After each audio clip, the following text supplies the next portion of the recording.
Hi everyone. तो देखो, जैसे कि पहले टॉपिक सारा कंप्लीट हो गया है। अब जो टॉपिक आ रहा है वो टॉपिक है रेंडरपेस्ट और कैटल प्लेग। तो सबसे पहले रेंडरपेस्ट की बीमारी हो गया। कैटल प्लेग मतलब मवेशियों में जो बीमारी फैलती है। मवेशियों मतलब क्या, जो जानवर लोग हैं उन लोग में फैलने वाली बीमारी। तो कहता है rinderpest is a fast spreading disease of cattle plague. तो कहता है कि जो रेंडरपेस्ट है बहुत तेज़ी से फैलने वाली एक बीमारी है जो कि मवेशियों में होती है। कैटल मतलब मवेशी, जो कि मवेशियों में होते हैं। मवेशी मतलब क्या, वैसे जानवर जो चरते हैं जैसे कि गाय, भैंस, बकरी, ये सब को मवेशियों के लिस्ट में हम लोग रखते हैं। और आगे कहता है इंडी 1890 the disease spread very badly in Africa. तो कहता है कि 1890 के टाइम में, जब 1890 था, मतलब उस टाइम में अफ्रीका में ये जो बीमारी है, ये रेंडरपेस्ट नाम की जो बीमारी है बहुत ही ज़्यादा तेज़ी से अफ्रीका में फैलती है। It left a terrifying impact on people's livelihoods and the local economy. और कहते हैं कि जैसे कि अफ्रीका में 1890 के टाइम में अफ्रीका में बीमारी बहुत ज़्यादा तेज़ी से फैलती है, क्योंकि इसका इम्पैक्ट क्या हुआ, इसका जो इम्पैक्ट है, इसके फैलने का जो इम्पैक्ट था इंसानों, उस टाइम के जो इंसान थे उनकी रोज़मर्रा की ज़िंदगी पे बहुत ही ज़्यादा भयानक उनके इसका प्रभाव पड़ा। लोगों का जो सोर्स ऑफ इनकम था उस पर अफेक्ट पड़ा है। This is a good example of the wide spread European imperial impact on colonise societies. तो कहता है कि ये जो है, ये कहता है कि ये जो एक अच्छा एग्जाम्पल है। जो शाही लोग थे, शाही लोग जो जैसे कि देखो, एक कंट्री दूसरे कंट्री को ओवरकम कर लेता है, अपने अधीन कर लेता है। तो कहता है कि ये जो एक अच्छा एग्जाम्पल था रेंडरपेस्ट का फैलना, उसका आखिर क्या इम्पैक्ट हुआ, उस वो जो एक अच्छा एग्जाम्पल प्रूफ हुआ कि शाही लोग कैसा फिर उसकी तरह व्यवहार किया। मतलब कि शाही लोग जैसे कि राजा रानी, उसका अदर फैमिली कॉलोनाइज मेंबर पे, कॉलोनाइज कंट्री पे आकर कैसा बिहेव किए, उसमें जब आपत्ति या विपदा पड़ा तो कैसा वो लोग बिहेव किए, अच्छा बिहेव किए, ख़राब बिहेव किए, ये इसका एक अच्छा एग्जाम्पल सेट होता है। It shows how in this era of conquest even a disease affecting cattle reshaped the lives and fortunes of thousands of people। तो कहता है ये दर्शाता है, it shows how in this era. तो कहता है ये जो है दर्शाता है कि आखिर कैसे ये जो बीमारी का जो दौर चला मवेशियों में, मतलब जानवरों में जो बीमारी का जो दौर चला, आखिर कैसे हज़ारों की किस्मतों का बदलाव हुआ, कैसे हज़ारों की किस्मत बदली, कैसे लोगों का जीने का ढंग बदला, कैसे इंसान के जो रोज़मर्रा की जो ज़िंदगी है उसको नया आकार मिला, कैसे वो नया रूप लिया, and the relation with the rest of the world. कहते हैं और कैसे लोगों का जो रिलेशन था पूरी दुनिया से, चाहे जिस कंट्री से वो ट्रेड करते थे, आखिर कैसे वो बदला। कहते हैं अफ्रीकन सब continent was vast in area and small in population. तो कहता है अफ्रीकन सब कॉन्टिनेंट, जो अफ्रीका जो है, अफ्रीकन सब कॉन्टिनेंट वो है तो बहुत ज़्यादा बड़े एरिया में फैला, मतलब कि उसका जो एरिया है वो बहुत ज़्यादा बड़ा है, लेकिन उसमें जो रहने वाले लोग हैं बहुत थोड़े से, उनका जो पॉपुलेशन है बहुत ज़्यादा कम है as comparing to their area. मतलब उनका एरिया बहुत ज़्यादा लेकिन उसमें रहने वाले लोग कम है, उसका पॉपुलेशन बहुत कम है। तो कहते हैं for centuries land and livestock sustained African livelihoods. तो कहता है कि कुछ सदियों तक, कुछ दशक तक उनका जो, जैसे कि उनका जो लैंड था, मतलब जिस ज़मीन पे वो लोग रहते थे, और जो उनके पास जो स्टॉक था, खाने का जो स्टॉक था, मतलब जो रिसोर्सेज था, देयर रिसोर्सेज, उनका जो रिसोर्सेज था वो सफिशिएंट था अफ्रीकन लोगों के रोज़मर्रा की ज़िंदगी को चलने के लिए। People rarely worked for a wage. तो कहता है शायद ही लोग जो है सैलरी के लिए, वेज मतलब सैलरी, शायद ही कोई लोग सैलरी के लिए काम करते थे, क्योंकि उन अफ्रीका इतना बड़ा कॉन्टिनेंट, वहाँ पे सफिशिएंट अमाउंट ऑफ रिसोर्स था जिसकी वजह से लोगों को वहाँ पे के लोगों को काम करने की ज़रूरत नहीं पड़ती थी।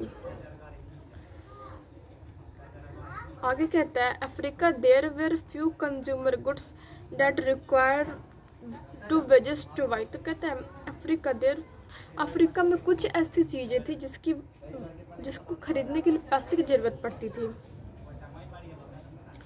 चाहे जिसको उपजाने के लिए पैसे की ज़रूरत पड़ती थी। मतलब वहाँ पे सफिशिएंट अमाउंट ऑफ रिसोर्सेज थे, जिसकी वजह से लोगों को कुछ करने की ज़रूरत नहीं पड़ती थी, उनको काम करने की ज़रूरत नहीं पड़ती थी। और जब थर्ड पैराग्राफ है उसमें कहता है कि in the late 19th century European powers were attracted to Africa.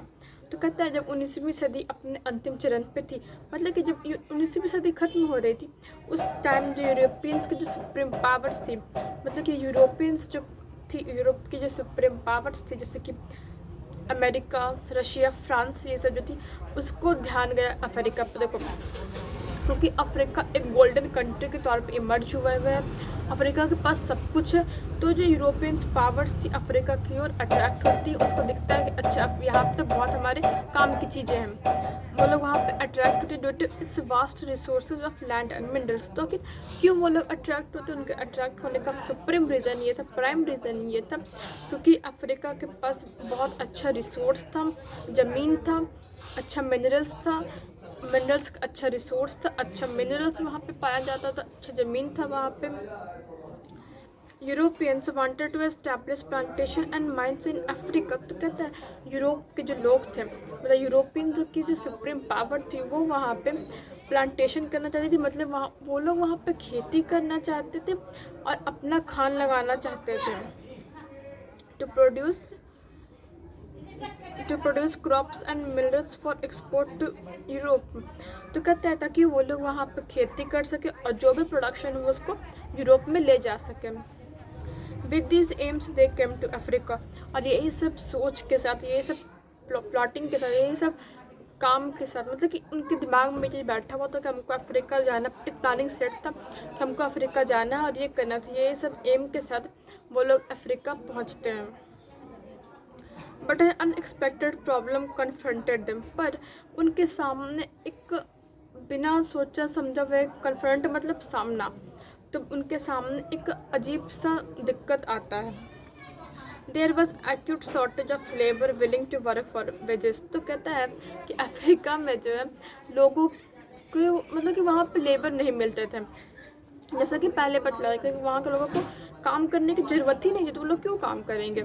तो वही यहाँ पे कह रहा है कि there was acute shortage of labour. तो वहाँ पे जो लेबर मिलते ही नहीं थे जो पैसे के लिए काम करें। Employers used many methods to recruit and return labour. तो कहते हैं एम्प्लॉयर्स मतलब कौन, जो लोग लेबर को रखते हैं, मतलब एम्प्लॉय को रखते हैं, अपने अधीन किसी को रखते हैं जिससे काम करवाते हैं, तो वो लोग जो थे बहुत ज़्यादा तरीके आजमाए उनको काम पे रखने के लिए, and retain labours but all fail to inspire the local people. पर सब कुछ फेल हो गया, लोग इस उनके प्रभाव में नहीं आ रहे थे। Heavy taxes were imposed on them. जैसे कि ये हथकंडा काम नहीं किया उन लोगों के लिए, तो वो लोग क्या करते हैं कि उनके ऊपर, जो अफ्रीकन्स जो लोग थे उनके ऊपर बहुत ज़्यादा टैक्स लगा देते हैं, which could be paid only by working for wages. और वो जो टैक्स उन पर इम्पोज किया गया, बहुत ही ज़्यादा ह्यूज अमाउंट में टैक्स उन पर इम्पोज कर दिया गया था, और ये जो टैक्स इम्पोज हुआ था वो बिना काम किए, बिना सैलरी के, बिना इनकम के ये टैक्स को पे कर पाना बहुत ही ज़्यादा मुश्किल था। और फिर इसलिए उन लोगों को प्लांटेशन, वो जो खेती वहाँ पे करवा रहे थे, और जो खान थी जो अब यूरोपियंस की तरह जो लाई गई थी, उस पर उन लोगों को काम करना पड़ा to displace peasants from their land. अब कहता है कि जो किसान थे उनके तो अपनी अपनी ज़मीन थी, क्योंकि अफ्रीका वास्ट सोर्स था, रिसोर्स था, सारे रिसोर्स होगा, क्योंकि अफ्रीका का वास्ट रिसोर्स था, तो किसानों के पास अपनी अपनी ज़मीन थी, तो किसानों को अपनी अपनी ज़मीन से हटाने के लिए the laws of inheritance were also change. तो कहता है कि जो मतलब होता है ना पुश्तैनी संपत्ति, उसको भी हटा दिया गया, यूरोपियन उसको हटा देते थे। इनहेरिटेंस में क्या, जैसे कि अगर मेरे फादर का कुछ है तो मेरा होगा, मेरी दीदी का होगा, तो ये जो लॉ था उसको हटा देते हैं। The new laws allowed only one member of a family to inherit land. तो कहता है इसको हटा के, लॉ ऑफ इनहेरिटेंस को हटा के वो लोग एक नया लॉ डालते हैं लोगों के ऊपर कि जो पुश्तैनी संपत्ति है उसका जो मालिक होगा वो अगर दो है तो जिसमें से कोई एक ही मालिक होगा, मतलब इक्वल डिवाइड नहीं होगा, कोई एक ही ओनर होगा उसका। As a result of the new law, जैसे कि नया लॉ इम्पोज होता है, उसके परिणाम के रूप में the others were pushed into the labour market. जैसे कि देखो, एक को तो प्रॉपर्टी मिल गई और जो दूसरा बचता है वो लेबर के तौर पे वो काम करता है। They were confined in compounds and not allowed to move about freely. तो जिस कंपाउंड में वो लोग काम करते हैं, जिस जगह पे वो लोग काम करते थे, उसी जगह उन लोगों को बंद कर दिया जाता था कि तुमको अलाउ नहीं है कहीं भी बाहर घूमने का अपनी इच्छा के अनुसार से। At the same time there was an outbreak of rinderpest, a devastating cattle disease.